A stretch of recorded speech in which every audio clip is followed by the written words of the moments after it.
Mi vida no era feliz, pero gracias a Dios que nos ama, Él me libertó.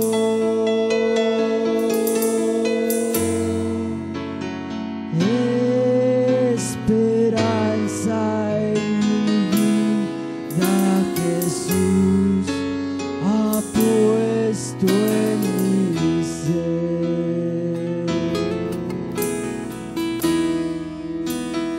Oh, qué gozo yo siento en mi alma, Jesús mora en mí.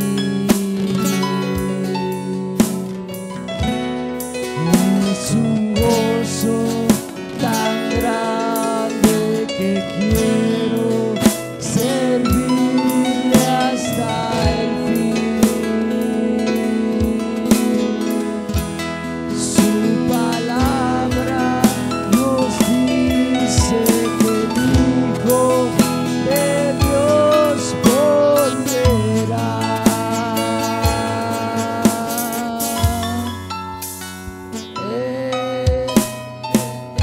Por su iglesia, qué dicha tan grande es.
Y luego después estaremos yendo al último libro de la Biblia, el cual es el libro de Apocalipsis. San Mateo 13, verso 11. ¿Ya sigue el otro? Ok. San Mateo 13, 11. Dice el Señor en su palabra: y él respondiendo les dijo, porque a vosotros es concedido saber los misterios, o sea, no solamente hay uno, los misterios del reino de los cielos, mas ello no es concedido, porque a cualquiera que tiene se le dará y tendrá, pero al que no tiene, aun lo que tiene le será quitado. Ahora mire, es algo importante cómo es que la palabra de Dios ha venido de luz en luz. Si uno examina, el Señor Jesús está hablando acerca de los misterios del reino de Dios. Pero realmente aquellos discípulos que estaban siguiendo a Jesús, ¿qué tantos misterios había en aquel tiempo? O sea, Dios en su palabra, después de que comience el Nuevo Testamento, el apóstol Pablo menciona al menos 10 veces esa palabra en sus epístolas. Y el libro de Apocalipsis termina diciendo precisamente algo que vamos a leer en Apocalipsis 10, porque estamos viviendo en el tiempo en el cual, ahora sí, aquí el misterio de Dios sería consumado, sería terminado. Apocalipsis 10:1. Y vi otro ángel fuerte descender del cielo, cercado de una nube, y el arco celeste sobre su cabeza, y su rostro era como el sol, y sus pies como columnas de fuego. Y tenía en su mano un librito abierto, y puso su pie derecho sobre el mar, y el izquierdo sobre la tierra. Y clamó con grande voz, como cuando un león ruge, y cuando hubo clamado 7 truenos, hablaron sus voces. Y cuando los 7 truenos hubieron hablado sus voces, yo iba a escribir, y oí una voz del cielo, que me decía: sella las cosas que los 7 truenos han hablado y no las escribas. Y el ángel que vi estar sobre el mar y sobre la tierra levantó su mano al cielo y juró por el que vive para siempre jamás, que ha criado el cielo y la tierra que están en él, y la tierra y las cosas que están en ella, y el mar y las cosas que están en él, que el tiempo no será más. Pero en los días de la voz del 7º ángel, cuando él comenzare a tocar la trompeta, el misterio de Dios será consumado, como él anunció a sus siervos los profetas. Amén. Tome su asiento. Mire, si usted sigue la secuencia desde Apocalipsis 8:7 hasta Apocalipsis 10:7, que son 2 capítulos exactos, usted ve ahí un ángel, un primer ángel, segundo ángel, y cada uno de ellos, hasta el 6º ángel, derraman trompetas o tocan trompetas, las cuales hablan de juicio. Pero si usted se fija en Apocalipsis 10, que es cuando nos habla del último ángel, la Biblia no dice que el 7º ángel tocó la trompeta y que cayó juicio sobre la tierra. Bueno, eso tiene que ver con lo que una vez hablamos acerca de la aparición de la nube de juicio. Cómo es que había 6 ángeles que traían un instrumento para destruir. Pero el 7º varón, él trae una escribanía de escribano, o un tintero de escribano. Ahora mire, digo estas cosas porque es precisamente el tiempo en el cual el Señor le ha dado gracia al mundo por causa de su novia para poder hablar estas cosas. Mire, yo estoy, y siempre tengo que hacer énfasis en eso, yo estoy plenamente consciente que aún teniendo el conocimiento de todas estas cosas, no garantiza que la persona sea salva o que se vaya en el rapto. Solo con el conocimiento. Yo estoy plenamente consciente y así lo creo. ¿Se requiere qué cosa?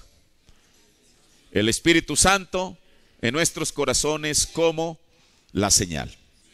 Sin la señal somos candidatos a la gran tribulación y eventualmente al juicio del trono blanco. Eso es parte del Evangelio. Eso es parte del mensaje que el profeta nos vino a traer. Pero tampoco no es todo el mensaje. O sea, eso es lo esencial. Yo creo que aquí no hay una persona que no esté plenamente consciente que si aspira a estar con el Señor necesita tener el Espíritu Santo, no en su espíritu, sino en su corazón, en su alma, como un sello. Y dependerá de cada persona el buscarlo, el pedirlo y recibirlo. Ahora, ¿por qué? Bueno, porque este es, digamos, usted sabe, a través del tiempo uno ha aprendido que siempre hay 2 extremos, digamos, para balancear eso. El profeta de Dios nos dijo que Dios levantó a Wesley como un legalista para hacer contrapeso a los luteranos. ¿Por qué? Bueno, porque los luteranos creían que solamente era, y tomaban una parte de la escritura que fue efectiva en su tiempo, que el justo vivirá por la fe. Pero entonces Dios trajo la santificación para balancear la justificación. ¿Me explico? La justificación fue correcta, pero cuando ellos solamente se fueron por esa línea, Dios tuvo que levantar a otro mensajero llamado Juan Wesley. Ahora, usted sabe, todo eso está en la historia de Ruth. ¿Cómo es que dijo el profeta? Bueno, justificación fue cuando Ruth creyó.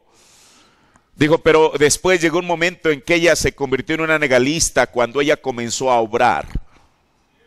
Porque es Ruth decidiendo, Dios Ruth obrando, Ruth reposando y Ruth siendo recompensada. Esas son las 4 cosas que el profeta nos enseñó acerca de Ruth, lo cual tipifica a la novia de Jesucristo. Ahora, mire, porque estas cosas, y claro, todo tiene su tiempo y su momento, pero estas cosas que estamos hablando también son importantes. Porque mire, yo creo que no solamente en esta iglesia, sino alrededor del mundo, Dios tiene una novia. Dios tiene un grupo de creyentes que ya recibió el Espíritu Santo. Quizá hay otros que estén en el proceso, pero no va uno a mantener a la gente siempre en justificación. Yo de eso tengo la certeza, que Dios tiene una novia alrededor del mundo la cual está escuchando su palabra y se está preparando para encontrarse con el Señor Jesucristo. Ahora, voy a comenzar mi tema, el cual es el ministerio del tercer jalón, o a continuarlo, mejor dicho. Este es el sermón número 14. La vez pasada nos terminamos donde el profeta de Dios, bueno, no el profeta de Dios, más bien donde Dios mismo le dio el primer mandamiento al hombre. Antes que existiera Éxodo 20, donde son los 10 mandamientos, antes que hubiera esos 10 mandamientos, Dios le dio el primer mandamiento al hombre. El primero. ¿Cuál fue ese primer mandamiento? ¿Se acuerda usted? Fructificad, multiplíquense y llenen la tierra. Ese fue el primer mandamiento que Dios les dio a ellos, que yo encuentro en la Biblia. Ahora, Dios ya había creado las teofanías. Ahora, mire, yo quiero hacer un paréntesis. Parece que le voy a dar como si fuera un periférico para poder llegar al destino, a lo que voy a estar hablando. Pero sabe una de las cosas, ahora yo sé que el creyente va a creer de todas maneras. Él va a creer lo que dice la Biblia, lo que dice el mensaje. Pero muchas veces, en tiempo pasado, muchos predicadores dijeron, es que es esto y aquello, pero nunca se dieron el tiempo para explicarlo. Por eso muchas veces la gente se mofa y se ríe y dice, ¿de dónde sacan esa locura? Pero si uno toma tiempo para poder tomar lo que dice la palabra de Dios y el mensaje, sin manipular la Biblia y el mensaje, entonces uno puede saber el por qué uno cree lo que uno cree. Ahora, mire, porque estamos hablando, es el ministerio del tercer jalón, y estamos hablando lo que es la fase de la palabra hablada.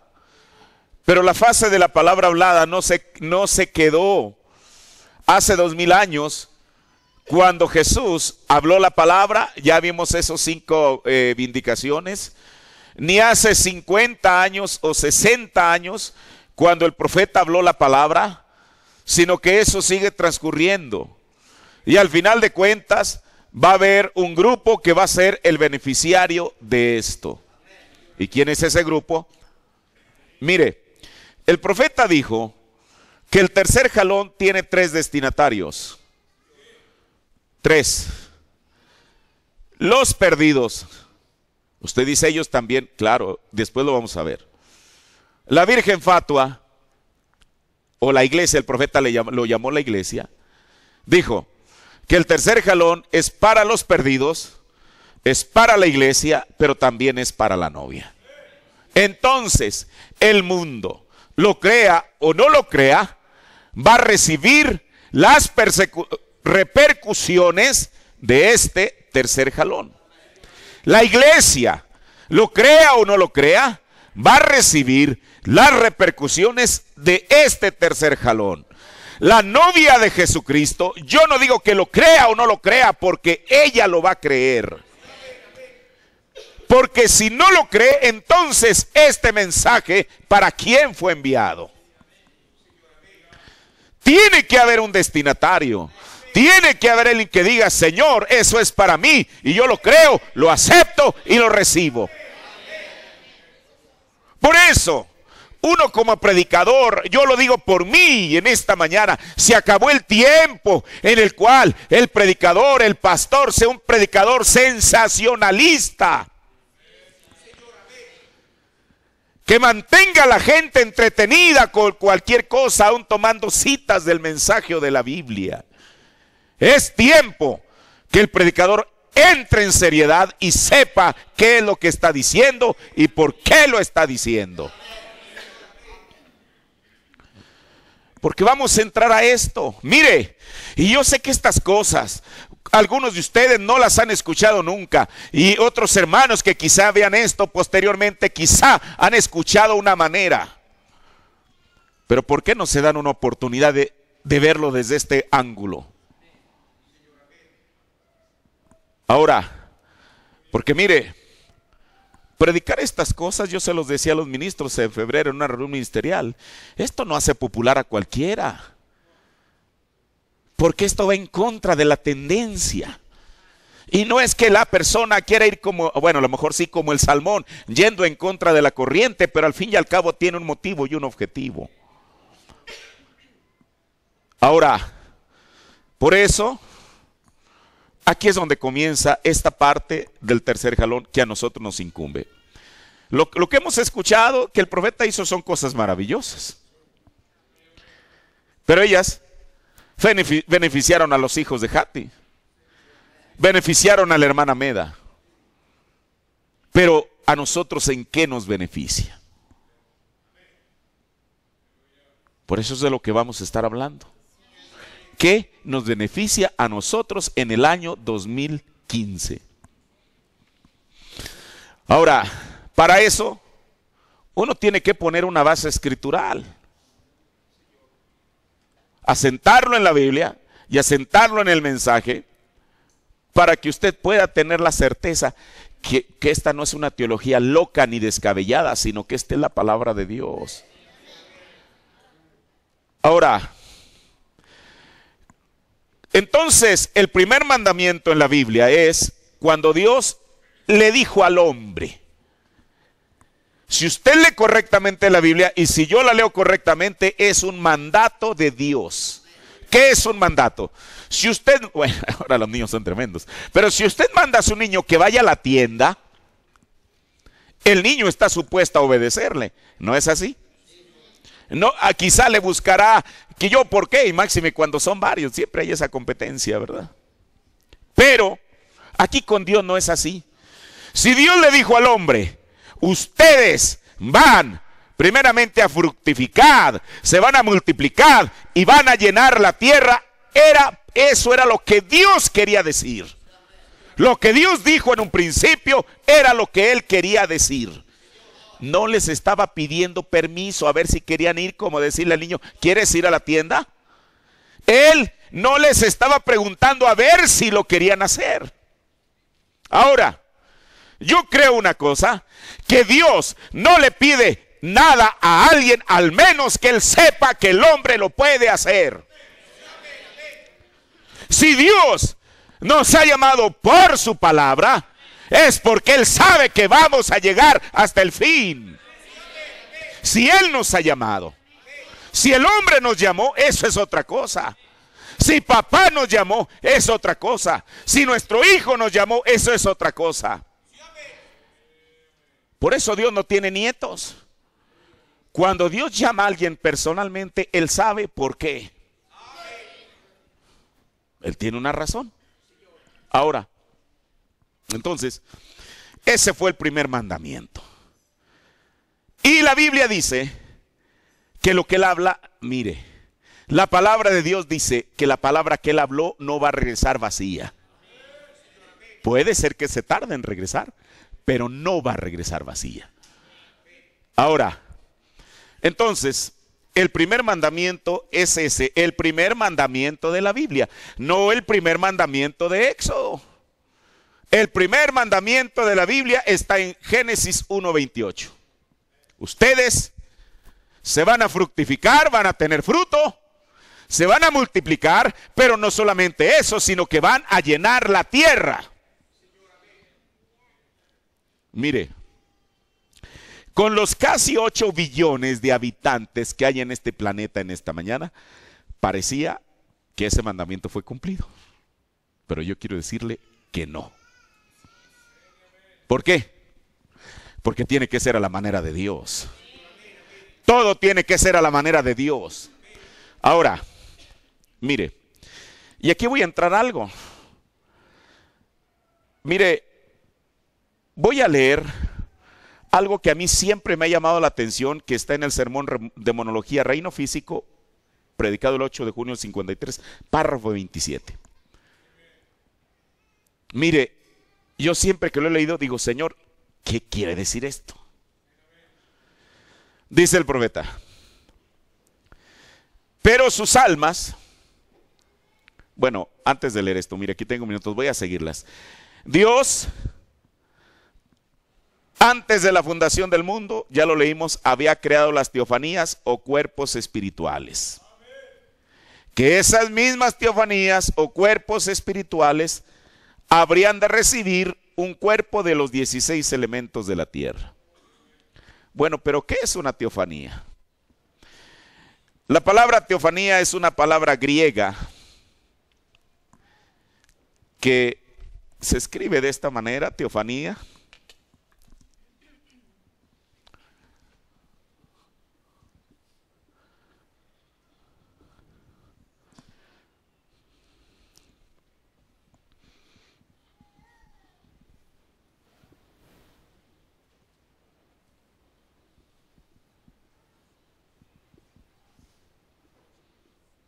Así es.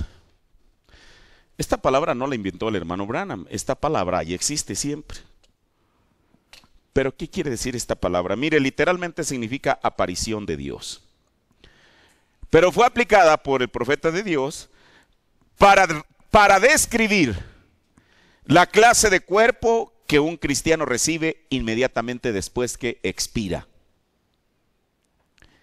Y el profeta de Dios, para poder mantener o respaldar su dicho, él toma la escritura en 2 de Corintios 5:1. ¿Qué dice 2 de Corintios 5:1? Porque sabemos que si la casa terrestre de nuestra habitación, ¿cuál es la casa terrestre de nuestra habitación? Este cascarón, este estuche, este cuerpo. Porque sabemos que si la casa terrestre de nuestra habitación se deshiciere, por eso dijo Pablo, aún después de deshecha mi carne. Eso es lo que dijo Job. Aún después de deshecha mi piel, aún en mi carne de ver a Dios. Entonces, porque sabemos que si la casa terrestre de nuestra habitación se deshiciere, el Señor nos va a crear una. La Biblia no dice eso. Dice, ya tenemos. Así es como dice la Biblia. Quiere decir que en este momento, hermano, esto el apóstol Pablo lo escribió hace 2000 años, pero traigámoslo a nuestro tiempo. Si este cuerpo se deshiciere, según lo que el apóstol Pablo dice, ya tenemos. En este momento usted tiene, yo tengo. Bueno, ¿qué es lo que tenemos? Tenemos de Dios, o sea, hecho por Dios, un edificio, una casa no hecha de manos, o sea, una casa que no es el producto de la unión de papá y mamá. ¿Dónde está esa casa? Eterna, en los cielos. Ahora, entonces, aquí es donde inicia lo que está por acontecer en este tiempo, en la resurrección y la transformación. Y usted dice, ¿pero cómo? Aquí es donde yo voy a leer este extracto que el profeta de Dios dice en Demonología, Reino Físico. Mire, si usted tiene acceso a internet, estos sermones ya están ahí en la página de grabación de La Voz de Dios. Usted los puede escuchar en español, los puede descargar, los puede guardar en su teléfono, lo que usted quiera. Dice el profeta de Dios, pero sus almas fueron hechas antes de la fundación del mundo. ¿Cuándo fueron hechas las almas? Antes de la fundación del mundo. Cuando Dios creó al hombre a su propia imagen. Escuche, ¿le suena eso que dice la Biblia, que Dios creó al hombre a su propia imagen? O sea, según palabras del profeta, cuando Dios hizo al hombre a su propia imagen, entonces también estaba creando nuestras almas. El espíritu del hombre. Mire, y aquí está. No un hombre a su propia imagen, sino al hombre a su propia imagen. Usted y yo regularmente pensamos que cuando Dios dijo, hagamos al hombre, Él se estaba refiriendo únicamente a Adán. Pero si yo tomo esto que el profeta dice, esto ya se está refiriendo a otra cosa. No a un hombre a su propia imagen, sino el hombre a su propia imagen. ¿Ven? Después Él los creó varón y hembra. Antes de que Él llegara a tener un un hombre del polvo de la tierra. Quisiera que tuviéramos la oportunidad en esta tarde de tomarnos el tiempo y regresar a escudriñar eso. Simplemente ver cómo Dios ahora está entre el renglón, pero una vez que usted lo ve, o sea, entre líneas. ¿Qué cosa? Pero una vez que usted lo ve, sube inmediatamente a la par con el renglón. ¿Ven? ¿Cómo es que Dios allá en el comienzo lo que hizo allá y cómo Él bajó a la tierra y cómo Él hizo al hombre a su imagen y luego Dios dio la vuelta y fue hecho a la imagen del hombre para redimir al hombre? Entonces esto quiere decir, tomando la revelación presente de la Escritura, que cuando Dios dijo en Génesis 1:26, ¿qué dice Génesis 1:26 en la primera parte? Y Dios dijo, hagamos al hombre a nuestra imagen conforme a nuestra semejanza. Eso quiere decir entonces que la Biblia, Génesis 1:26, no solamente se aplica a la creación de Adán, sino a la creación de nosotros mismos. Mire, porque hay dos cosas. Primero Dios crea, de crear, y luego Dios forma, de formar. En el siguiente versículo, Génesis 1:27 dice, y creó Dios al hombre, no a un hombre como dijo el profeta. A la imagen de Dios lo creó, varón y hembra los creó. Génesis 2:7. Formó pues, como comienza diciendo Génesis 1:27, y creó Dios al hombre. Génesis 2:7. Formó pues Jehová al hombre del polvo de la tierra y alentó en su nariz soplo de vida y fue el hombre en alma viviente. Mire, de todas esas almas, ahorita lo vamos a ver que realmente eran teofanías, que Dios creó, de ellos, Dios por su voluntad, escoge a uno. ¿Qué cosa? Escoge a uno, al cual le da el mandamiento, para que éste a su vez trajese, no a existencia las teofanías, esas ya existían, para que a su vez él fructificara, multiplicara y llenara la tierra. O sea, Dios escogió a uno. Mire, ¿a quién escoge? Eso solamente está de parte de Dios. Dios pudiera haber escogido a cualquiera, pero de todos ellos escogió a uno que nosotros después conocemos con el nombre de Adán. Ahora, mire, y con esta pregunta relacionada a estas escrituras es con lo que comienza preguntas y respuestas sobre Génesis. La primera pregunta le hacen al hermano Branham que si Génesis 1:26 y 27 es distinto a Génesis 2:7 o es la misma cosa. El profeta nos lo explica perfectamente. Ahora, pero entonces, si Dios iba a crear al hombre a su imagen y semejanza, entonces, mire, si Dios va a crear algo a su imagen y semejanza, entonces esto que Él va a crear se tiene que parecer a esto. Haga de cuenta como reflejarse en un espejo. ¿Me explico? Este es el creador, esta es la criatura. Pero si el Señor dijo que a la criatura la iba a hacer a su imagen y semejanza, entonces quiere decir que la criatura se tenía que parecer al Creador. ¿Verdad? Entonces, ¿qué clase de hombre creó? Mire, ya lo hemos explicado, lo voy a volver a explicar. San Juan 4:24 dice que Dios es espíritu. ¿Qué es un espíritu? Un espíritu es algo que usted no puede ver, no puede palpar, no puede oler, no puede mirar. Es algo invisible. Eso era Dios en el principio. El profeta usa una palabra que él llama condescender. ¿Qué es condescender? Bajar de un estado a otro.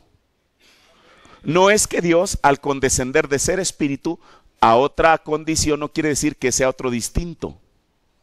El Dios es Dios mismo. La primera parte es que Dios es, voy a ponerlo de esa manera, Dios es espíritu. A este espíritu nadie lo puede ver, nadie lo puede tocar, nadie. Pero entonces Dios se hizo la primera forma visible que Dios tuvo. Primera forma visible que Dios tuvo. ¿Cuál fue?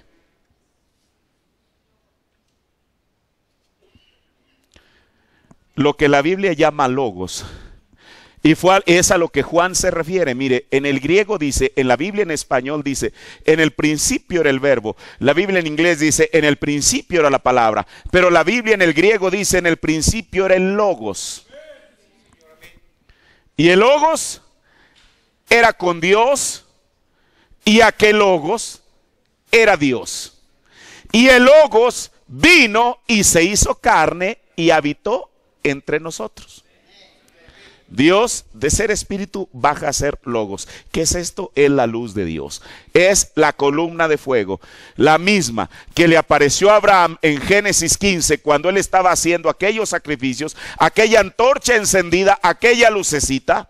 La misma luz que guió a los hijos de Israel a través del desierto, y que la columna de fuego les iluminaba de noche y la nube les cubría de día. La misma columna de fuego, el mismo logos que sacó a Pedro de la cárcel. Si usted ha leído el libro de Hebreos, sabe que el profeta dice todo eso.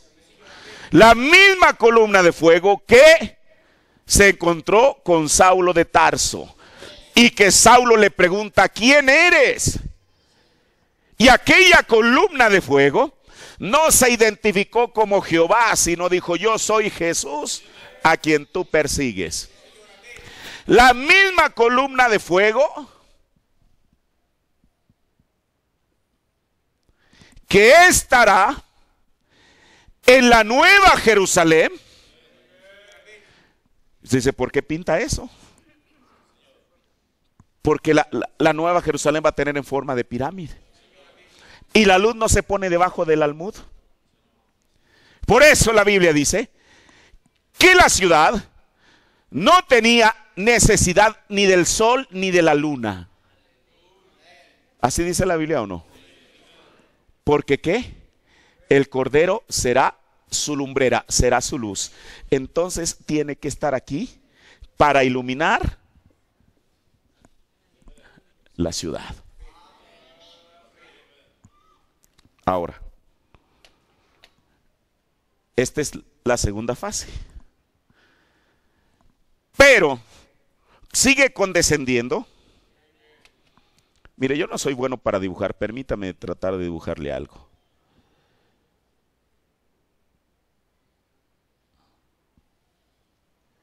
Digámoslo así. De aquí condesciende a hacer una teofanía. Pero ahí no paró todo. De esto condescendió a ser ¿qué? Carne. Dios espíritu, Dios luz. Por eso Juan dijo en sus epístolas, este es el mensaje que hemos oído desde el principio, que Dios es ¿qué? Luz. Así dijo Juan en sus epístolas. Este es el mensaje que hemos oído desde el principio, que Dios es luz. Espíritu, luz, teofanía, carne. Ahora, si Dios dijo, yo voy a hacer al hombre que se parezca a mí, ¿en cuál de estos estados estaba Dios? Digamos, voy a dibujar aquí otro. Usted sabe, aquí lo voy a poner un poquito con otro color.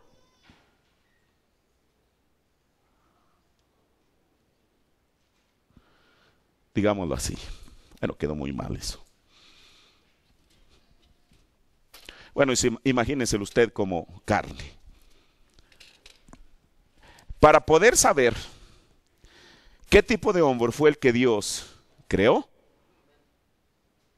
uno tiene que saber cuál era la imagen de Dios.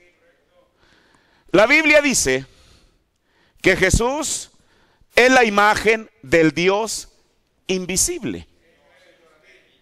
O sea, Jesús vino a manifestar a Dios en carne humana. Pero antes de que Jesús fuera la imagen del Dios invisible, ¿en qué imagen estaba Dios para saber en qué imagen está el hombre? Si descubrimos en qué imagen estaba Dios, entonces podemos saber en qué imagen fue hecho el hombre en el principio. Mire, y para eso voy a tomar algunas citas que el profeta menciona.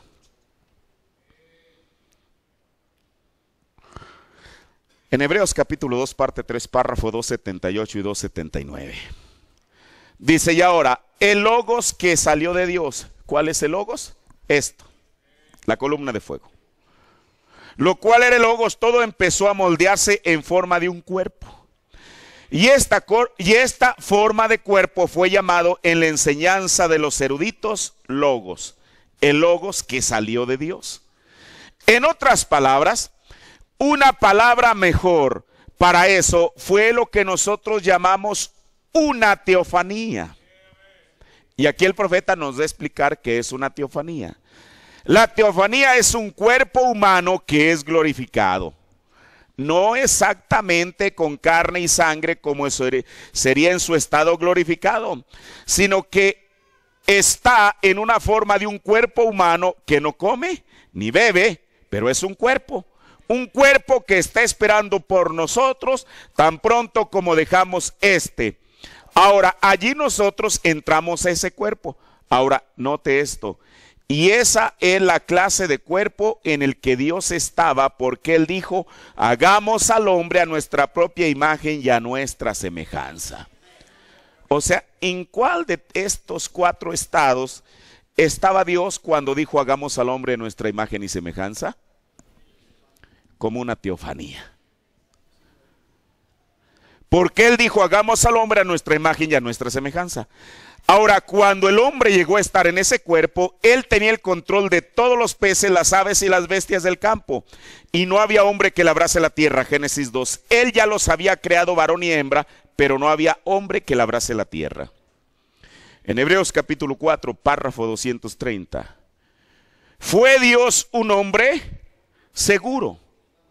Hagamos al hombre a nuestra propia imagen. ¿Qué era Dios? Una teofanía, un cuerpo. Y allí el hombre fue hecho así de esa manera y fue puesto a cargo del huerto. Pero no había hombre para que labrase la tierra. En los sentidos, Él creó al hombre del polvo de la tierra en la vida animal y ese hombre labró la tierra. Preguntas y respuestas sobre Hebreos parte 3, párrafo 601. En Génesis 1 es en donde Él creó al hombre a su propia imagen, lo cual era en teofanía. Y en Génesis 2, Él hizo al hombre del polvo de la tierra, el cual era el hombre humano que hoy tenemos. Preguntas y respuestas sobre Hebreos parte 3, párrafo 841. ¿Qué hacemos? Bueno, mi querido y santo hermano, mi querida y santa hermana, antes de la fundación del mundo, cuando Dios lo creó a usted a su imagen. ¿Escuchó eso? Antes de la fundación del mundo, cuando Dios lo creó a usted, no a Adán solamente, a usted, porque esto fue, aquí fue en ese tiempo, antes de la fundación del mundo, es en donde Él creó al hombre a su propia imagen, lo cual era en teofanía. Y en Génesis 2, Él hizo al hombre del polvo de la tierra, el cual era el hombre humano que hoy tenemos. Perdón. Estaba leyendo aquí en preguntas y respuestas, parte 3, párrafo 841.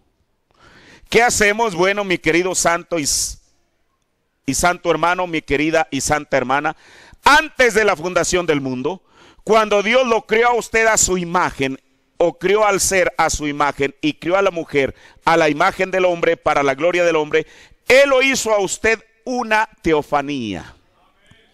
Así como Él mismo, cuando Él dijo, hagamos a las criaturas que Él había hecho, hagamos al hombre a nuestra imagen, a nuestra semejanza, una teofanía. Dios todavía no se había hecho carne, Él estaba en una teofanía. Entonces Dios Ahora sí ya sabemos a qué se parecía el hombre. Porque antes de saber a qué se parecía el hombre, a qué se parecía la criatura, teníamos que saber a qué se parecía la creación. Si Dios el creador estaba, Él condesciende de ser espíritu, a ser el logos, a ser en esta teofanía, a estar en este estado teofánico. Ahora mire, Dios es soberano. Él quiso condescender hasta este estado, y aquí, en ese estado, es cuando Él quiso hacer al hombre a su imagen y semejanza. Eso quiere decir que el hombre, entonces, si Dios estaba como una teofanía, Él nos hizo como teofanías. Ahora, mire, pero luego, en Génesis 2:7, Él toma, escuche. Mire, esto es importante, hermano. Mire, yo le voy a decir esto con respeto. Dios pudiese en el principio haberlo escogido a usted y decirle: tú vas a fructificar, a multiplicar y a llenar la tierra. Pero Dios escogió a quien Él quiso escoger. Mire, yo sé que estas cosas pudieran parecer una locura, pero no lo son. Dios escogió a uno de todas aquellas teofanías que Él había creado, a uno lo extrajo de todos ellos y le dijo: ustedes van a ser aquellos que van a fructificar, a multiplicar y a llenar la tierra. Mire, bueno, si yo leí correctamente, el profeta dice que cuando Dios dijo hagamos al hombre, no estaba diciendo hagamos a un hombre, sino hagamos al hombre. Si yo entiendo correctamente lo que Él dice. Ahora, mire, por eso este mensaje quita toda la idea que uno tiene preconcebida de la Biblia. Usted puede tener su idea y yo la misma y alguien más distinta idea, y eso es respetable, pero tenemos que ceñirnos a la revelación que Dios trajo en este tiempo. Yo le soy honesto, para mí me resulta más fácil creer lo que el profeta dijo que creer a mis propias creencias. Ahora, después de esto aparece Génesis 2:7, donde Dios ya no crea, sino forma. Génesis 1:27 dice: y creó Dios. Génesis 2:7 dice: y formó Jehová. Eso quiere decir, mire, y usted dice: bueno, ¿y por qué no en una parte dice Dios y por qué en otra Jehová? Eso es fácil. El hermano Branham dice que Génesis 1:1 se lee: en el principio Elohim creó los cielos y la tierra. ¿Qué es Elohim? El que existe por sí mismo, el que existe solo. ¿Y por qué a partir de Génesis 2 es cuando se pronuncia la primera vez la palabra Jehová? Porque en Génesis 1:1 Él no tenía familia, estaba solo. Eso es lo que es Elohim. Pero Jehová comienza a ser Jehová cuando Él tiene una familia. El profeta de Dios nos dijo en adopción que Jehová es el que existe con su familia. Por eso en Génesis 1, ni una sola ocasión encuentra la palabra Jehová, porque Dios no se equivoca. Génesis 2, como Él ya tenía una familia, entonces ahora podía ser Jehová. Y Jehová formó. Entonces sí, tomó esa teofanía. Él es, hermano, siendo él el gran médico, usó lo que la ciencia médica usa hoy. Anestesió a Adán. ¿No? Lo puso a dormir. Le hizo una incisión, le saca la compañera y él, para demostrar que Dios no cambia, él fue el que cerró. Por eso el profeta nos dijo que no es el doctor el que sana, no es la sutura, es Dios el que hace que se unan los tejidos. Porque lo hizo desde el principio y resultó exitoso. Entonces, en Génesis 2:7, él dice, hagamos al hombre. O más bien, él formó Jehová, muy bien. Y él toma un cuerpo de los 16 elementos de la tierra. Mire, yo siempre, desde que leí la primera vez que el profeta dice que son 16 elementos, yo lo creí. Pero hará como unos 15 años, estaba yo por ahí viendo algunas cosas en una enciclopedia y que me encuentro con esto. La enciclopedia, creo que ya ni existe la enciclopedia, ustedes se acuerdan, Grolier. Yo dije, ¿qué cosa? Y sabe que el profeta cuando habla de los 16 elementos apenas enumera 2, 3, 4. Pero esa enciclopedia los estaba describiendo 1, 2, 3, 4, 5, 15, 16. ¿Qué le parece? Ahorita, esto ya los he enumerado, ahorita lo voy a volver a hacer. Por eso, después, bueno, el hombre, o Dios le formó al hombre un cuerpo de los 16 elementos de la tierra y puso dentro de ese cuerpo la teofanía que él había creado. Mire, escuche. Esto que le estoy diciendo no es una invención, porque el profeta dice que eso mismo fue lo que sucedió en Génesis 18.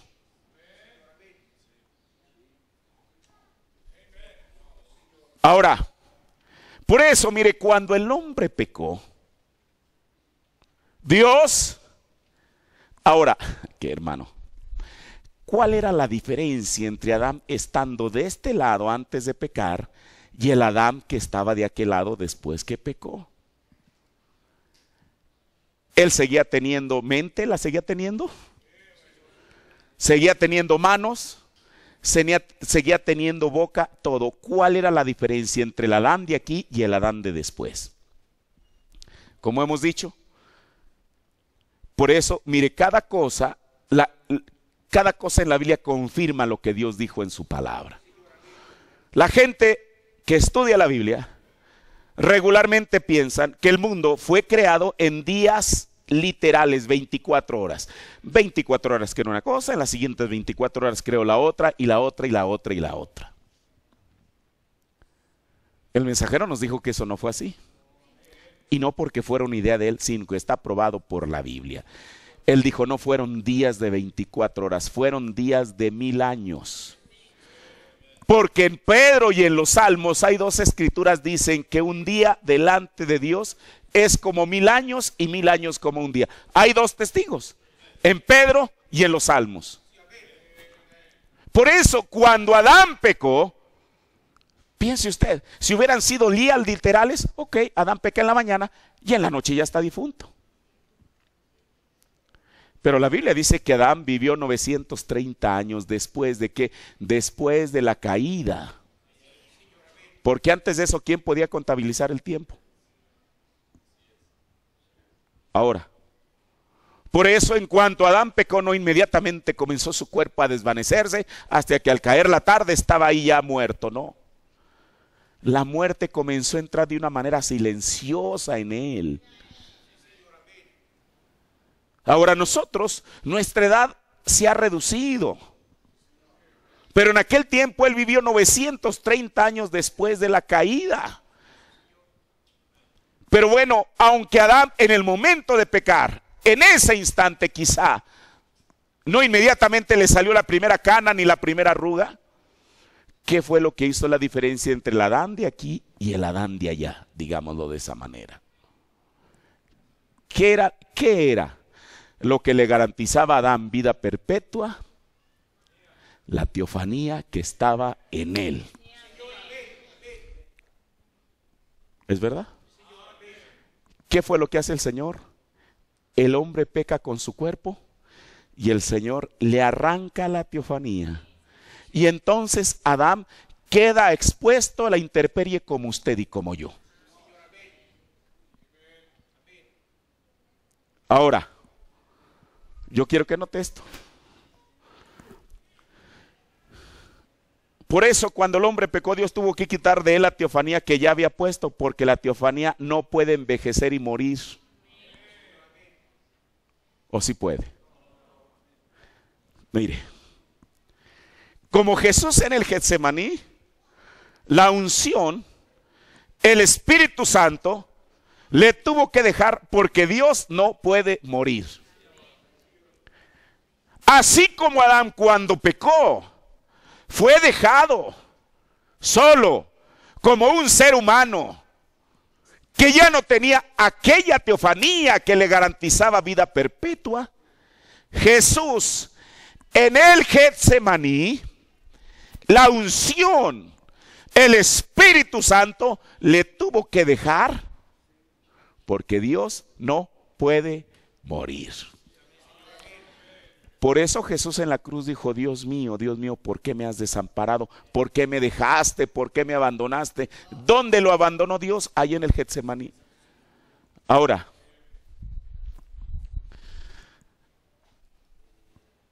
por eso nosotros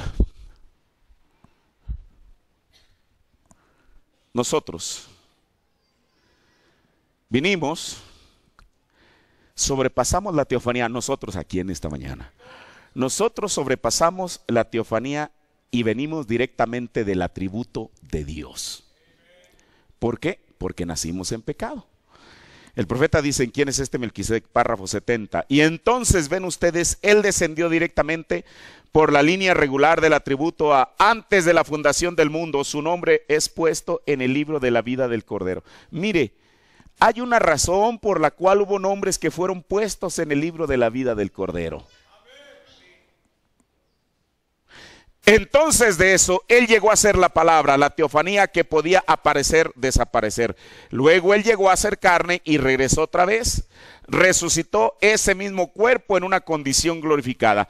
Pero ustedes sobrepasaron la teofanía y llegaron a ser hombres de carne para ser tentados por el pecado. Y entonces, si este tabernáculo terrestre se deshiciere, ya tenemos uno esperando. Todavía no tenemos los cuerpos.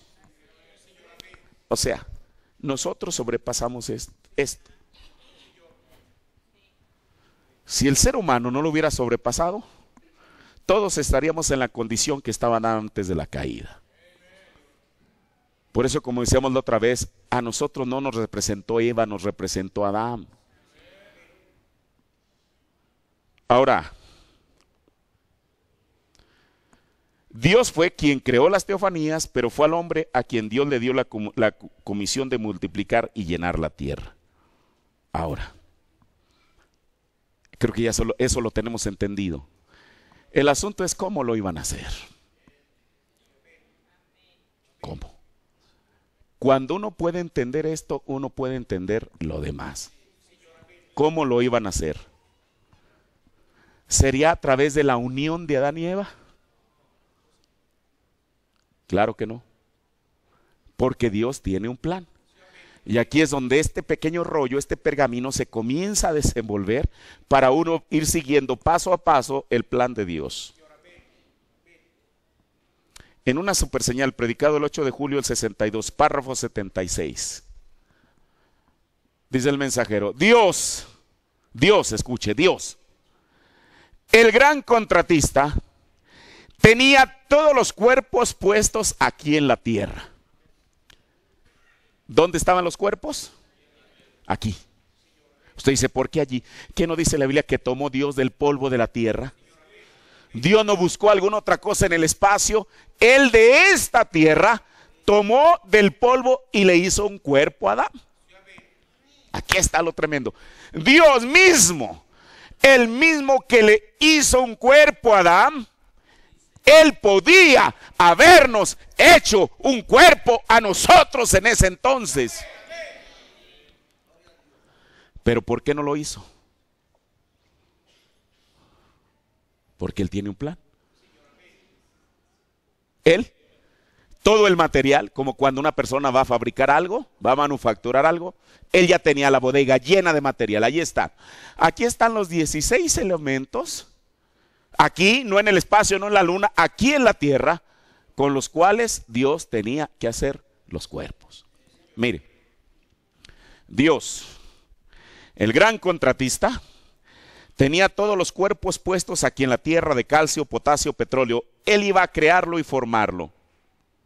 Pero ella, cuando dice ella, ¿quién es ella? La mujer. Pero ella sobrepasó la manera de Dios. Sí, Señor. ¿Qué hizo Adán cuando vino a su esposa? Cuando él vino a ella, la halló embarazada. Exactamente de un maligno, su propia concepción había recibido simiente vil. Ahorita me voy a detener en esto. En el cuarto sello, párrafo 281, 283. Como dije, Dios es un gran constructor. Él coloca todo su material sobre la tierra y luego comienza a edificar su edificio. Ahora recuerden, antes que hubiese un solo grano sobre la tierra, antes de que hubiese un sol para dar a luz sobre la tierra, el cuerpo suyo ya estaba en la tierra. Porque somos del polvo de la tierra, ¿ven? Así es Dios, es el constructor. Ahora, la manera en que lo iba a lograr era igual como hizo con Adán. Tomar un poquito de calcio, potasio y luz cósmica, mezclarlos y darle un soplo y decir, allí está mi otro hijo. ¿Está usted entendiendo esto? ¿Ven? Luego tomaría otro tanto y dar un soplo y decir, allí está otro. Pero ¿qué hizo Eva? A otra vez nos lleva la mujer. Corrompió esa manera de hacerlo. Y ella produjo hijos por medio del acto sexual y allí entró la muerte. ¿En por qué no somos una denominación? Párrafo 241. Y entonces, antes que hubiera la primera seña de vida en esta tierra, nuestros cuerpos ya estaban aquí. Aleluya. Antes que cayera una sola gota de humedad a la tierra, nosotros ya estábamos aquí. Cuando Adán estaba caminando a lo largo del huerto del Edén, yo ya estaba aquí. Amén, sí, Señor. Oh, gloria. Cuando los querubines, las estrellas de la mañana cantaban juntas y los hijos de Dios gritaban con gozo, yo ya estaba aquí, solamente esperando que llegara el aliento de vida. Yo estaba aquí. Él me hizo aquí. Aquí tenía mi cuerpo. Sí, Señor. Si no es así, ¿de dónde vino usted? ¿Cómo llegó hasta aquí? Dios lo tenía aquí. Dios lo hizo. Somos formados de 16 elementos. Petróleo, potasio, luz cósmica y otras cosas. Ven, aquí estábamos. Mire, aquí están los 16 elementos de los cuales yo le hablaba y esto lo saqué de una enciclopedia. El primero es el hidrógeno. Esto ya lo hablé cuando hablamos de dimensiones en alguno de sus sermones. El segundo es el oxígeno. El tercero es carbono. El cuarto es nitrógeno. El quinto es calcio. El sexto es fósforo. El séptimo es potasio. El octavo es sodio. El noveno es magnesio. El décimo es hierro. El onceavo es zinc. El doceavo es cobre. El 13 es vanadio. 14 cromo. 15 silicio y 16 selenio. Estos son los 16 elementos de los cuales nosotros estamos formados. El 95% del total del cuerpo humano solamente se compone de 4 elementos, que es hidrógeno, oxígeno, carbono y nitrógeno. Si una persona pesa 100 kilogramos, 95 kilogramos lo componen el hidrógeno, el oxígeno, el carbono y el nitrógeno. Usted dice, bueno, pero el hermano Branham menciona petróleo y en esa lista no aparece el petróleo. ¿Usted ha oído que el profeta menciona la palabra petróleo? Y ahí no aparece. ¿Qué pasó? Mire, el petróleo se compone de 4 elementos, de 5, el petróleo. compone de carbono, perdón, se compone de oxígeno, hidrógeno, oxígeno.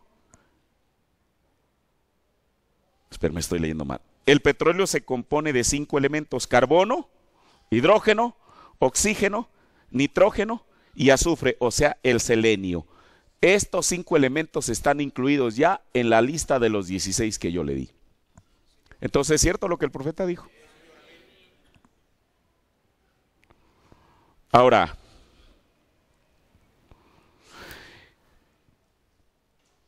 Adán, puesto que a ellos les fue dado ese mandato, iba a cumplir el primer mandamiento al hablar a aquellos cuerpos a existencia. Mire, pero el hermano Branham dice que la mujer sobrepasó. ¿Qué es sobrepasar algo? Brincar algo. ¿Cómo lo sobrepasó? Por eso toda la enseñanza de la Biblia va en línea con la enseñanza del mensaje.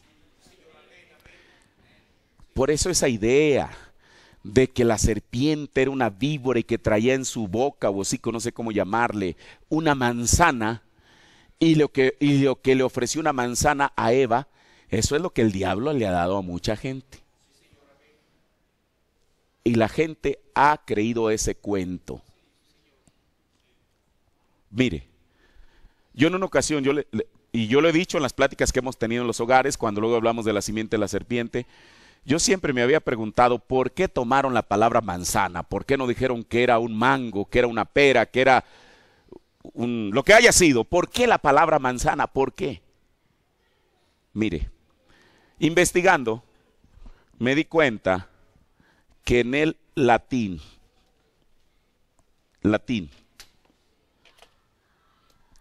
esta palabra, malum, tiene 2 significados que son distintos y nada tiene que ver uno con el otro. Esta palabra en el latín, cuando la Biblia dice empera, del árbol, de la ciencia, del bien y del mal, voy a tomar esa palabra mal. El árbol de la ciencia del bien y del mal en el latín es malum. Pero ¿sabe una cosa? Esta palabra malum en latín también quiere decir manzana. ¿Qué le parece? Por eso alguien la tomó literalmente y dijo, sí, pero en el árbol de la ciencia del bien y de la manzana no vas a comer. Pero no es que fuera un árbol de manzana, ya sabemos eso. Es más, mire, yo le voy a decir algo. El profeta de Dios dijo, y aquí dice la gente, oiga, esa es una contradicción. Claro que no la es. Él dijo que Satanás era el árbol de la ciencia del bien y el mal para la mujer. ¿Alguien ha leído eso? Y el mismo profeta dijo que la mujer era el árbol de la ciencia del bien y del mal que al hombre se le prohibió tocar. Entonces, oiga, ¿cómo está eso? Por un lado el profeta dice que el árbol de la ciencia del bien y el mal es Satanás, y luego por otro lado dice que es la mujer. ¿Cómo? Eso es sencillo. ¿Por qué? Porque para la mujer Satanás efectivamente era el árbol de la ciencia del bien y el mal al cual ella no se debe de acercar. Y para el hombre, la mujer era el árbol de la ciencia del bien y el mal al cual él no se debería de acercar. ¿De qué otra manera lo puedo entender yo? Si el profeta dijo ambas cosas. Ahora, la mujer, ¿cómo sobrepasó eso?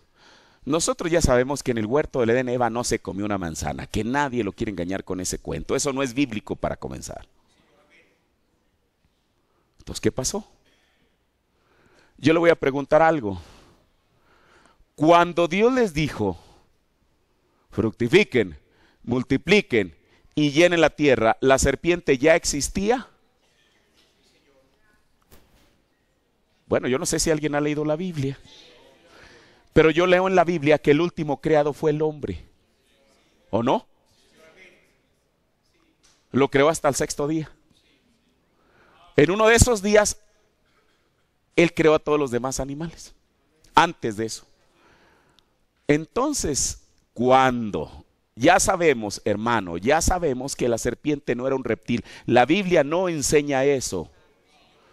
En Génesis 3:1 dice, pero la serpiente era astuta más que todas las bestias del campo.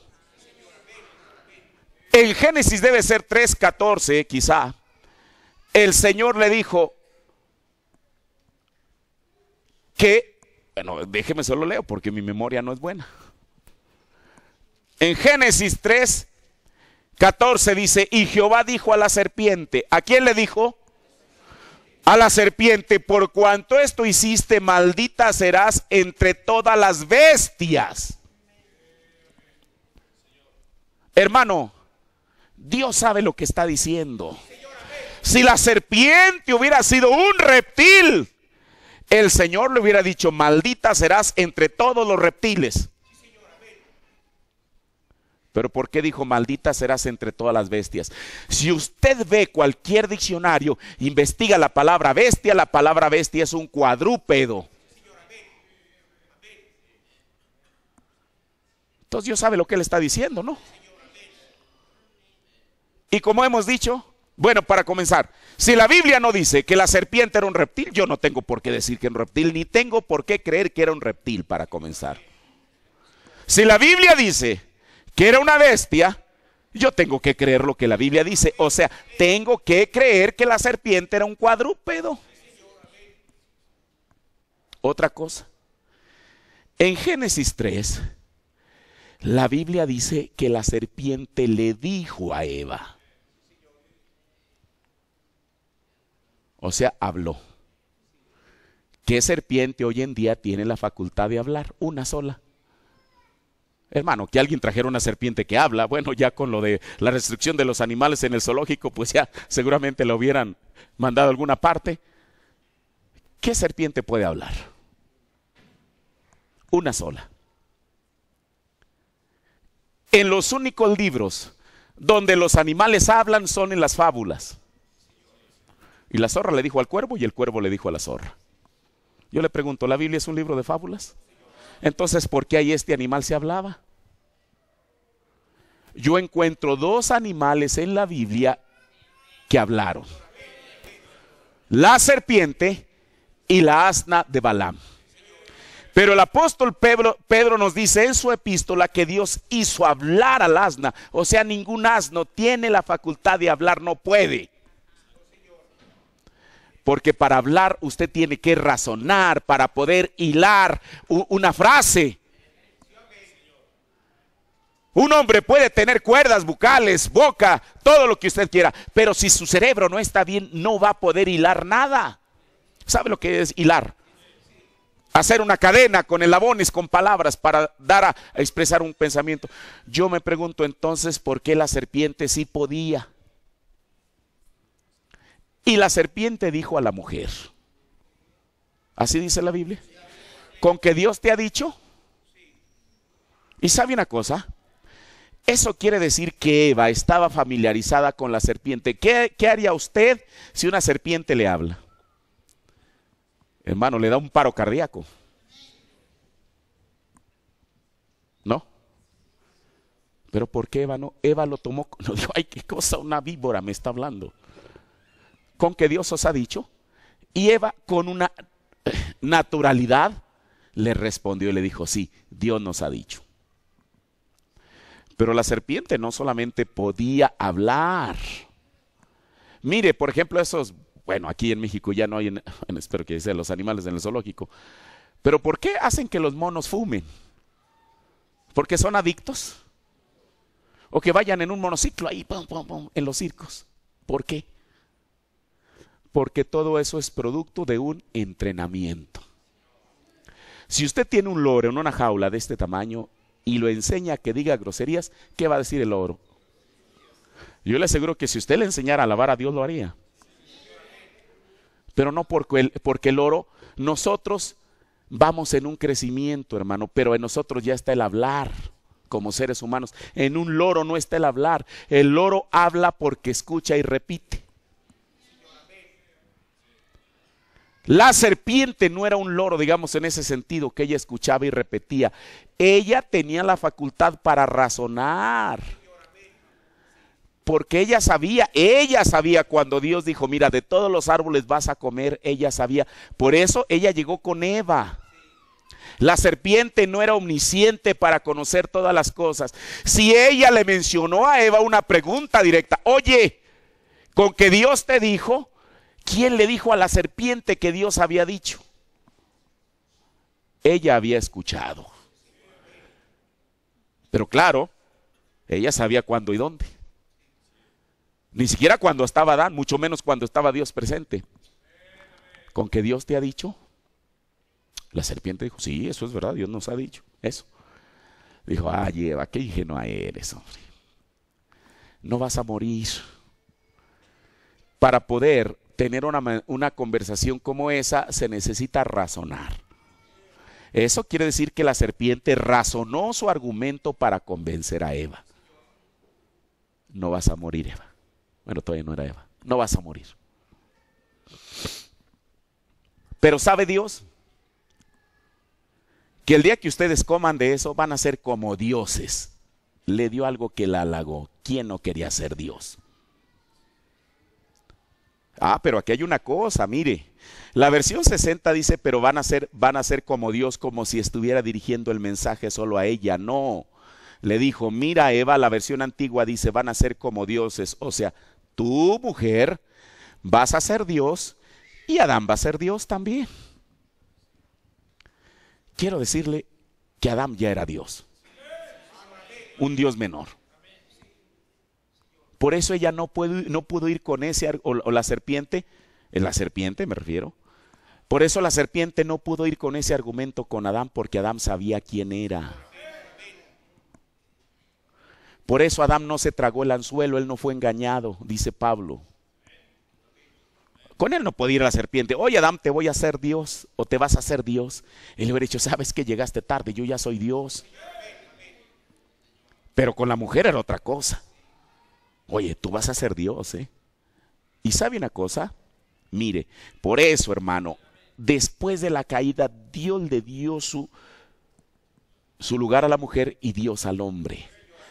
Ahorita, después vamos a entrar que era Adán el que paraba la tempestad, era Adán el que desarraigaba un árbol de aquí para allá. Yo nunca he encontrado donde el profeta haya dicho que era Eva. Por eso la serpiente, su argumento tenía que ser sólido para convencerle, decir, oye Eva, vamos a especular, ya estoy terminando, vamos a especular un diálogo. Oye Eva, ¿qué sientes cuando tú ves? Bueno, el profeta dice que Adán le decía, oye, el viento está muy fuerte, calla, enmudece, y el viento se calmaba. Oye Adán, aquel pino no me gusta, y ¿por qué no lo pasas para allá? Pum, pino, desarráigate, y ahí va el pino y se planta allá. La serpiente le dijo, oye Eva, tú no quieres hacer lo mismo. ¿Por qué vas a ser un Dios? Los dos van a ser dioses. Qué cosa. Por eso hoy en día, y esto no es machismo, esto es tomar la palabra de Dios, el hombre y la mujer nunca tendrán el mismo nivel, colocación con Dios. Punto. Punto. Que el mundo diga lo que quiera y mire lo que han cosechado, lo que están cosechando con eso. ¿Qué están cosechando, hermano? Ya se pegaron contra la pared, pero siguen en sus mismos argumentos necios. Cuando quieren poner a la mujer y al hombre a la par. Y eso yo no lo dije. No soy yo porque esté amargado en contra de las hermanas y que uno las quiera ver por encima del hombro. Yo no le di esa posición, Dios fue el que se la dio después de la caída. ¿Por qué? Porque Adán nos dice que la mujer fue engañada.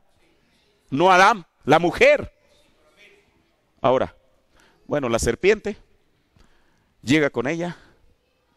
Y mire, uno puede especular tratando de entender la escritura. La Biblia solamente menciona ese diálogo, Pero es probable que la serpiente y Eva hayan tenido más diálogos. Quizá el primer día, señora Eva, buenos días, ¿cómo está el clima? Oh, maravilloso, mire qué precioso está el sol. Ah, sí, que tenga buen día. El siguiente día quizá llega ahí a la barda a la valla ahí donde estaba. Señora Eva, ¿cómo está usted? Todo bien, todo bien. Qué precioso. Sí, sí, sí. Oiga, ¿y su esposo? No, pues es que él, el Señor, le dijo que vaya y que él labre cuide un huerto y que lo labre. Ah, entonces no está presente. No. ¿A qué hora llega? Pues a las 5 de la tarde. Ah, qué bien, qué bien. Oiga, pues qué bueno. Sí, qué bueno que él que haga lo que Dios dijo. Tercer día. Señora Eva, ¿cómo está usted? Ah, bien, bien. Bueno, para ella era familiar. ¿Cómo está? Todo bien, todo bien. Oiga, ¿no se siente sola? Pues no me había percatado de que, sí, mire, usted está sola la mayoría del tiempo en la casa. Y usted sabe, ahí comienza. Porque la serpiente no tenía intenciones de establecer una relación de vecinos. Satanás quiere introducir su simiente, la simiente de la serpiente en la mujer. Bueno, ahí sigue el diálogo y bueno, hasta que un día le dice, ya entrados en más confianza, le dice, oiga señora Eva, el Señor le dijo que ustedes van a, cítemelo, multiplicar y llenar la tierra. ¿Es verdad? Oh, sí, eso es lo que nos dijo. Oiga, y aquí es donde entra el mensaje. ¿Por qué se han esperado tanto tiempo? Pues mire, sinceramente hay cosas que yo no le puedo contestar. Quizá Adán sepa eso. No. Eva, usted es una mujer muy ingenua. Mire, hay una manera mediante la cual el mundo se puede llenar. Sí, de veras, ¿cómo? Mediante una unión. Y ahí comienza. ¿No? Que alguien me diga que eso es mentira. Escuche. La gente piensa que Génesis 1:28 somos usted y yo.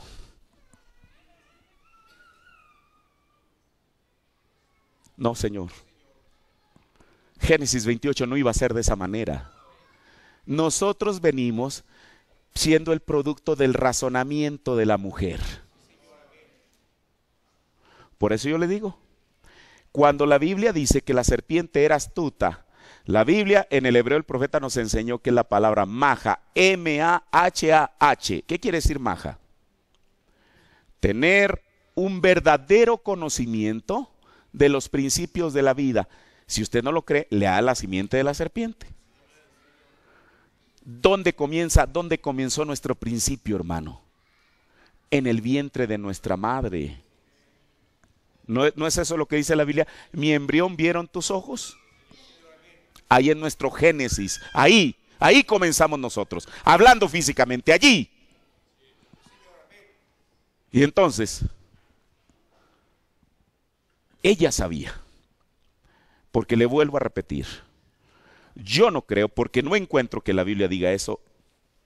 Ahora sí, hablando las cosas claras, que la serpiente y Eva hayan tenido una relación de amantes.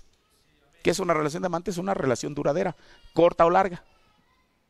No. Con una sola vez que Eva comió de lo que la serpiente le estaba ofreciendo, quedó embarazada. Punto. Usted sabe que eso hay demasiada Biblia para probarlo.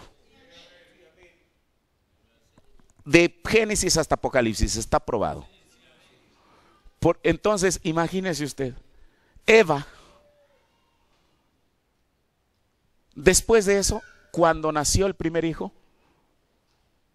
la gente pudiera haber pensado, ya ve, ahí comenzaron en el mandamiento que Dios les había dado. Dios no quería originalmente que fuera de esa manera. Bueno, entonces, ¿de qué manera? Mire, ya se me fue el tiempo, póngase de pie. Pero, mire, esto que le estoy diciendo respecto a lo que sucedió en el huerto, muchos de ustedes ya lo han oído por tiempo. Para mí esto tiene más sentido que creer el cuento de la manzana. Esto, porque se puede probar con la Biblia. Lo de la manzana no encuentra ni un solo versículo que diga que se comieron una manzana o un durazno o una pera, el fruto natural que usted quiera. No hay ni un solo versículo. Pero sí la Biblia dice, hay una versión católica que dice, y no como Caín, que era hijo del maligno. ¿Qué le parece? Entonces, ¿para qué van a andar con rodeos? Pero entonces, ¿por qué pasó eso? Cuando la mujer, el profeta dijo que no fue el hombre, la mujer sobrepasó. Y después vamos a ver lo que el profeta dice, que Eva no pudo, ¿qué? Esperar. No pudo esperar el tiempo asignado por Dios. Por eso, estas palabras no es mi teología, hermano, esto es lo que Dios dice en su palabra y en el mensaje. ¿Y sabe por qué dije esto? Porque es probable que alguien no haya escuchado y diga, oiga, ¿qué creencias tan raras tienen ustedes? No son raras, bueno, pudieran parecer raras, pero están en la Biblia.